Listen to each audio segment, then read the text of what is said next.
what's going on? We got reaction, the mental health part of the stream segment, I guess. And we have today's reaction. We have when sex is about survival, not shame. Hey man, in Strawberry Field, I want to make you guys comfortable as much as possible, even to discuss things about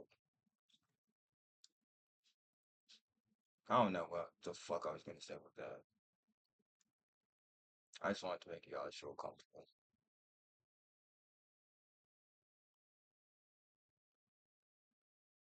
I don't know where I was going with that sentence. I'm just gonna People mistake as yeah. shameful or too much is often a survival response your brain learned during moments when safety wasn't guaranteed. Did you know that sexual trauma can sometimes show up as hypersexuality?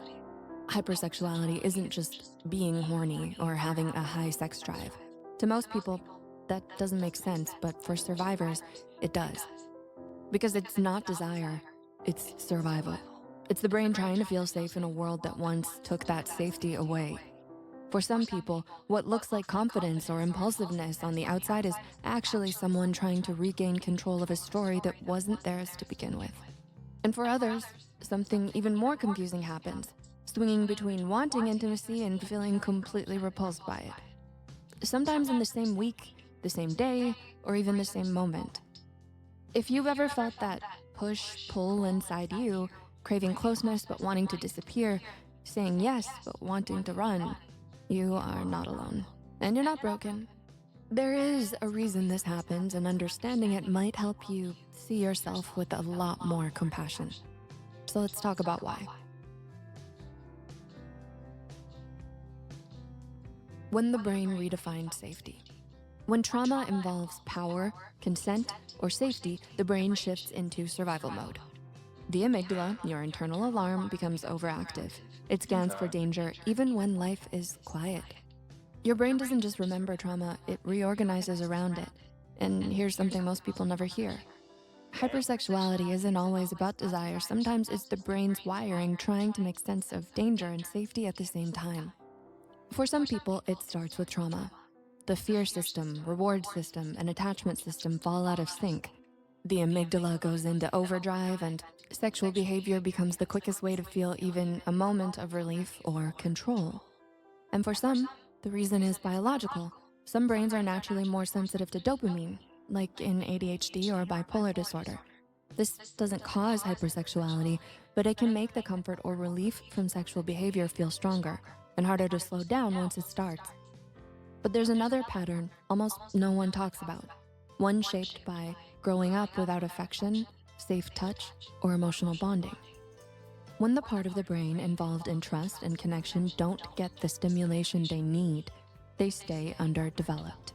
Oxytocin stays low, intimacy feels unfamiliar or unsafe, and the amygdala stays hyperalert. So the craving for closeness gets rerouted into sexual behavior. Not because someone truly wants sex, but because the brain doesn't know any other way to feel connected. So it isn't about lust, it's the brain trying to meet needs it never learned how to meet. Needs that should have been nurtured long before adulthood. And this is where the confusion begins. Your brain is chasing safety, while your heart is craving something much deeper. The safety illusion. For some survivors, saying yes feels safer than saying no. Not because it's what they want, but because no has been punished, ignored, or met with anger in the past. Saying yes becomes a shield. By choosing what happens, the brain whispers, if I agree, maybe it won't hurt as much. To outsiders, this can look like confidence or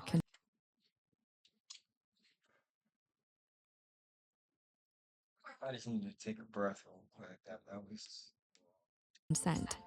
Inside, it's fear that was a management, fucking lot. not desire.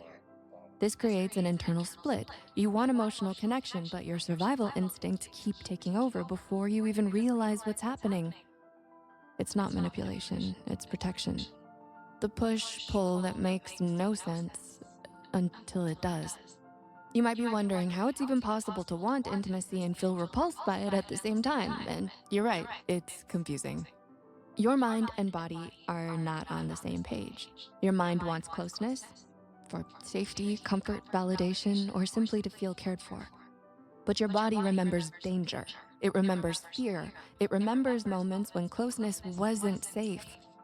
So your mind reaches forward while your body pulls back.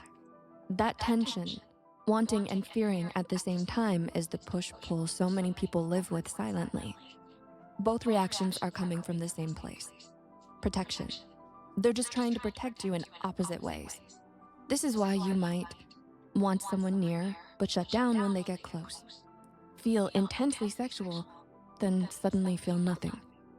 Crave attention, then feel overwhelmed or disgusted. Say yes out of instinct, even when your body quietly says no. If this sounds familiar, you're not sending mixed signals. You're reacting to danger your brain hasn't fully processed yet. You might feel confused by your own reactions, but confusion is a symptom, not a flaw. Your body isn't betraying you, it's just trying to protect you with every tool it has.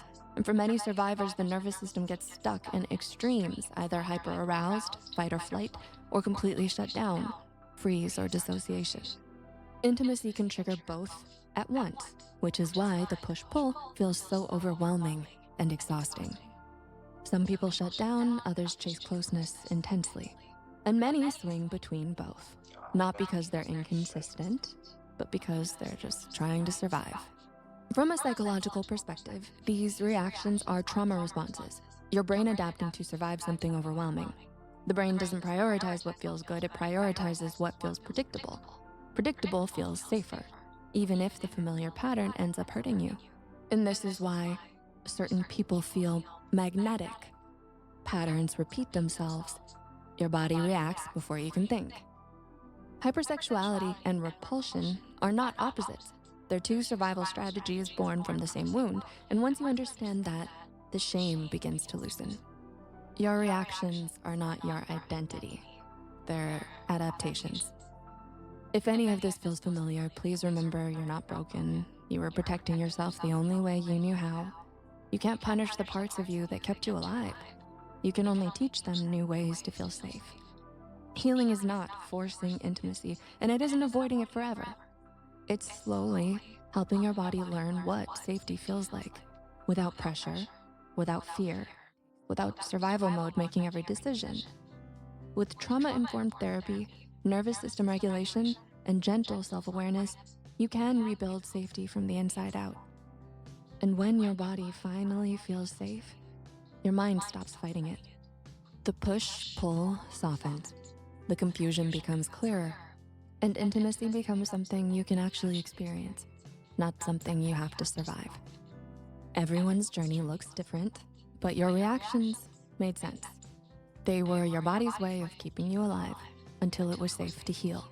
So when sexual trauma shows up as hypersexuality or repulsion, it's not about wanting too much, it's about wanting to feel safe again. If this message resonated with you, share in the comments what it made you think or feel.